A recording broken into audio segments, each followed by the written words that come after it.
Guy Carlier. Et lui, il se gouverne tout seul. De toute façon, il est ingouvernable. C'est Guy Carlier.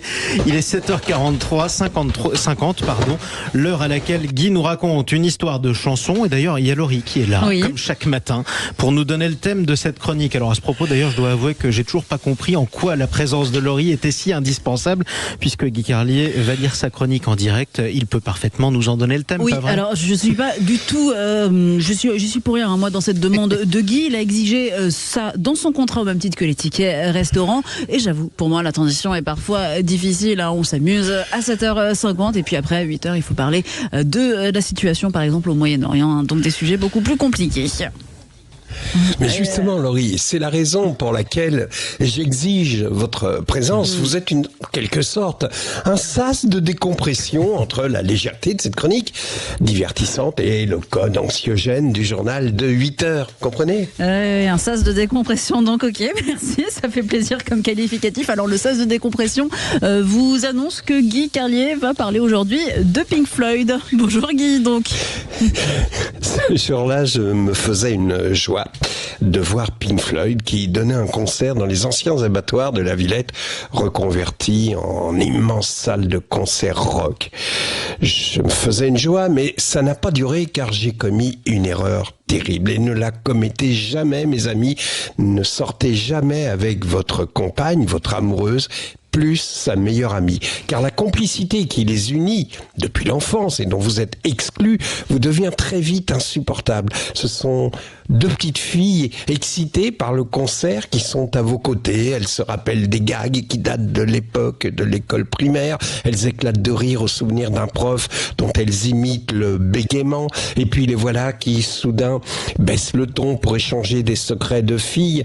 Bref, vous avez compris que ce soir-là, aux abattoirs, c'est ma dignité qu'on mettait à mort. La tension ne fit que s'aggraver tout au long du concert. Je leur en voulais de le gâcher, alors que c'est ma jalousie stupide qui était la cause de cette tension.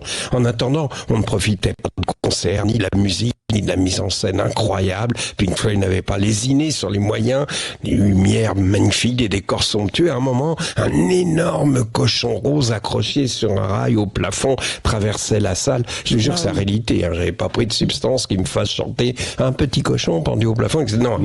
Et puis soudain, une boule lumineuse, comme vous les aimez, Laurie, descendit du plafond et remplaça le cochon. Et par un jeu de lumière, les projecteurs sur cette boule lumineuse créaient, si vous voulez, d'éclairer la salle dans des myriades de points blancs qui tournaient sur le public. Vous voyez, donc ça plongeait la salle alternativement dans une lumière en pointillé, puis dans le noir absolu.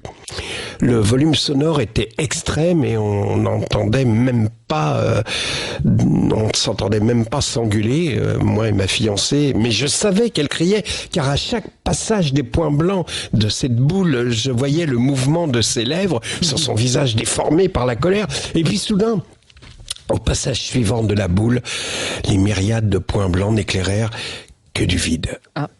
2 sièges vides, car elle était partie avec son ami. Voilà, c'était mon anecdote Pink Floyd, elle est pas terrible. J'aurais mieux fait de vous parler de l'histoire du groupe. Le membre le plus doué se nommait Syd Barrett, bien nommé, puisqu'il a plongé très vite dans des substances illicites au point que les autres durent l'écarter du groupe.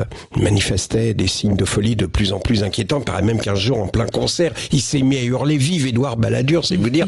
Enfin bref, grâce à Pink Floyd, toute une génération passa le plus clair de son temps à fumer des pétards dans des chambres avec au mur des tentures indiennes, des lumières orangées en disant des conneries du genre « Tu vois là, à la limite, je veux dire, j'ai du mal à ouvrir totalement mes chakras ». Ce soir-là, aux abattoirs de la Villette, j'ai essayé désespérément d'ouvrir mes chakras, tandis qu'une boule à facettes éclairait 2 sièges vides et que la sono interprétait cette chanson.